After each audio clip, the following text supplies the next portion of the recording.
hadapan-Mu diberi damai sorgawi, asal imanku teguh.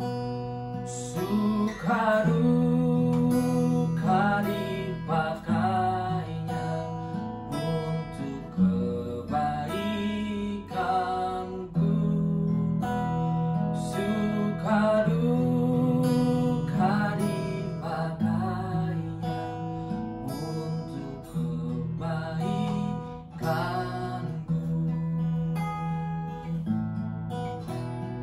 Lampu yang dihiburnya hatiku bila tiba pencobaan, dikuatkan imanku. Jika aku kehausan dan langkahku tak tetap, dari cadas di depanku datang air yang segar. Dari cadas di depanku datang air yang segar.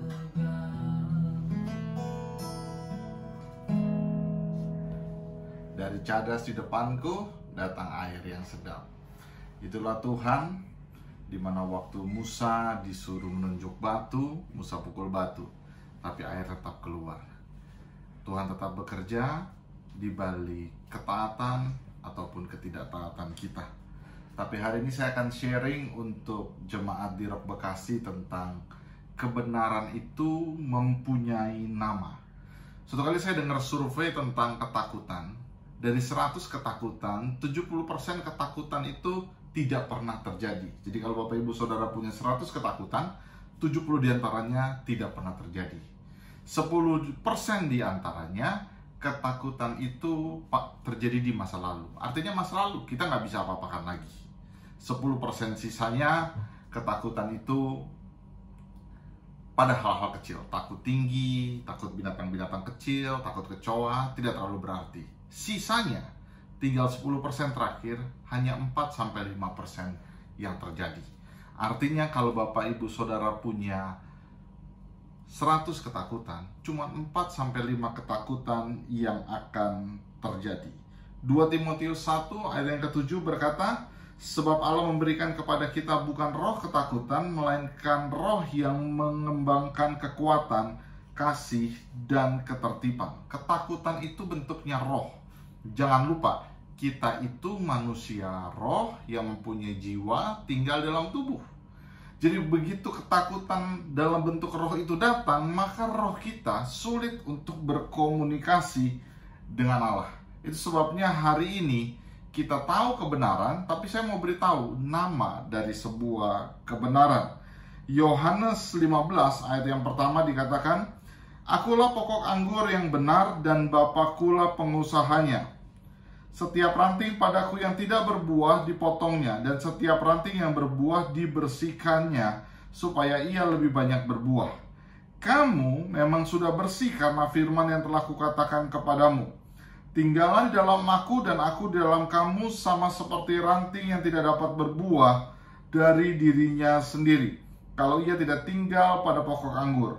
Demikian juga kamu tidak berbuah jikalau kamu tidak tinggal di dalam aku. Akulah pokok anggur dan kamulah ranting-rantingnya. Barang siapa tinggal di dalam aku dan aku di dalam dia, ia berbuah banyak. Sebab di luar aku, di luar Tuhan, kamu tidak dapat berbuat apa-apa. Ketakutan itu mendorong kita keluar dari zona yang namanya iman, yang namanya percaya. Itu sebabnya Bapak Ibu Saudara ada dalam Tuhan. Bukan hanya dosa yang membuat Bapak Ibu Saudara jauh dari Tuhan, tapi iblis tahu, dia taruh satu yang namanya ketakutan Dan otomatis waktu roh itu masuk, roh Allah keluar dalam hidup kita. Karena Tuhan tidak memberikan kita ketakutan. Nah, untuk membebaskan diri dari ketakutan, kalau kita lagi panik sekarang dengan COVID-19, kita mulai stok sembako, saya beritahu, stop lakukan kebodohan seperti itu. Itu hanya akan menambah ketakutan kita. Itu sebabnya untuk kita mengeluarkan ketakutan, kita mesti merubah apa yang kita percayai dan apa yang kita pikirkan. Yohanes 8 ayat 32 dikatakan, dan kamu akan mengetahui kebenaran, dan kebenaran yang kamu ketahui akan memerdekakan kamu. Nah, saya mau beritahu, pertanyaannya adalah gini, banyak dari kita tahu kebenaran. Banyak dari kita mengerti kebenaran. Tapi ternyata dengan semua yang kita ketahui tentang kebenaran, semua yang kita mengerti tentang kebenaran tidak merubah ketakutan itu keluar dari hidup kita. Kenapa itu bisa terjadi? Kenapa hal ini bisa terus-terus terjadi? Ada banyak kebenaran yang kita tahu. Ada banyak kebenaran yang kita mengerti. Tapi ternyata hal itu tidak memerdekakan kita. Saya mau kasih tahu satu hal yang menarik dalam hidup kita, bahwa kebenaran itu mempunyai nama. Kebenaran itu mempunyai nama. Dan nama kebenaran itu adalah Kristus. Itu sebabnya kalau Bapak Ibu Saudara tahu kebenaran, Bapak Ibu Saudara mengerti kebenaran, tapi Bapak Ibu Saudara tidak percaya kebenaran, Bapak Ibu Saudara tetap ada di luar Kristus. Jangan bangga dengan apa yang kita tahu, jangan bangga dengan apa yang kita ngerti. Banggalah kalau kebenaran itu yang kita tahu dan kita mengerti, kita percaya. Iman tanpa perbuatan pada dasarnya adalah mati. Itu sebabnya buahnya kita bebas dari ketakutan. Karena ketakutan itu dia punya akar apa yang kita percayai, iman yang negatif.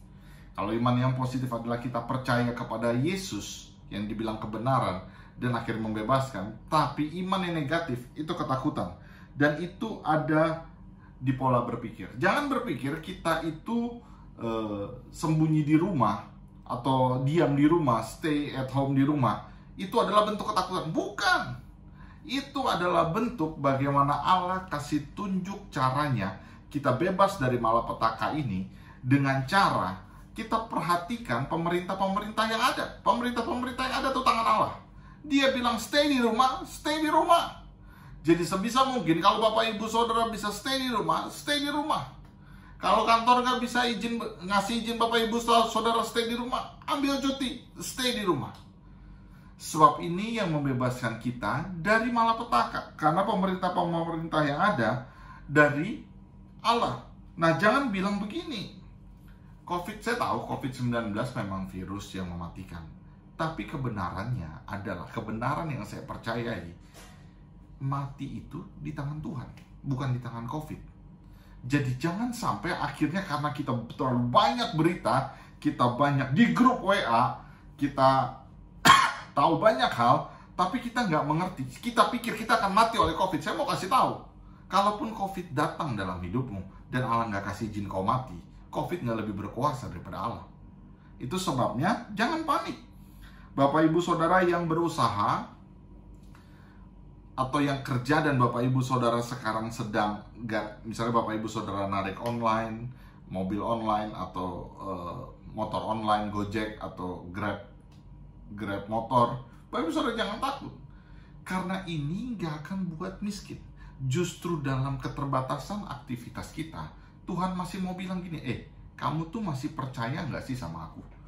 Nggak baca apa tuh 40 tahun di padang gurun Israel dipelihara 3 juta orang? Ada nggak yang di rumah 3 juta orang? Nggak ada kan? Itu sebabnya Allah cuma mau kasih tahu. Alkitab bilang kebajikan dan kebenaran, kebajikan dan kebaikan itu yang mengikuti aku. Jangan kejar apa yang bisa datang sendiri. Itu sebabnya saya mau kasih tahu. Ini adalah satu cara di mana Allah ingin membuktikan bahwa dalam keterbatasanmu Allah tetap bisa bekerja. Itu sebabnya kebenaran mempunyai nama, dan namanya adalah Kristus. Jangan panik dengan semua keterbatasan. Jangan panik dengan semua berita, ekonomi melemah, segala macam. Allah lebih berkuasa dari semuanya. Allah dapat bekerja jauh lebih besar daripada yang kita pikirkan. Doakan, doa sebanyak mungkin, dan Allah bekerja lebih jauh dari itu. Berpikir sebanyak mungkin, dan Allah bekerja lebih jauh daripada itu. Tapi satu hal yang saya mau kasih tahu, kebenaran selalu mempunyai nama, Kristus. Jangan cuma tahu kebenaran, jangan cuma mengerti kebenaran, tapi percaya kebenaran. Sebab Tuhan bangga waktu Dia bisa dipercaya. Justru di saat inilah kita memuliakan Tuhan dengan cara percaya. Bukan dengan cara bertindak lebih banyak, tapi dengan cara percaya. Dalam tinggal tenang terletak kekuatan. Demikian firman Tuhan hari ini. Untuk pengumuman berikutnya, apakah Rock Bekasi minggu depan akan mengadakan ibadah, kita akan umumkan nanti lewat gembala KM yang ada. Sampai jumpa minggu depan. Fokus kepada Tuhan. Apa yang kita fokuskan akan bertambah kuat. Apa yang kita abaikan akan mati. God bless you. Tuhan Yesus memberkati. Amin.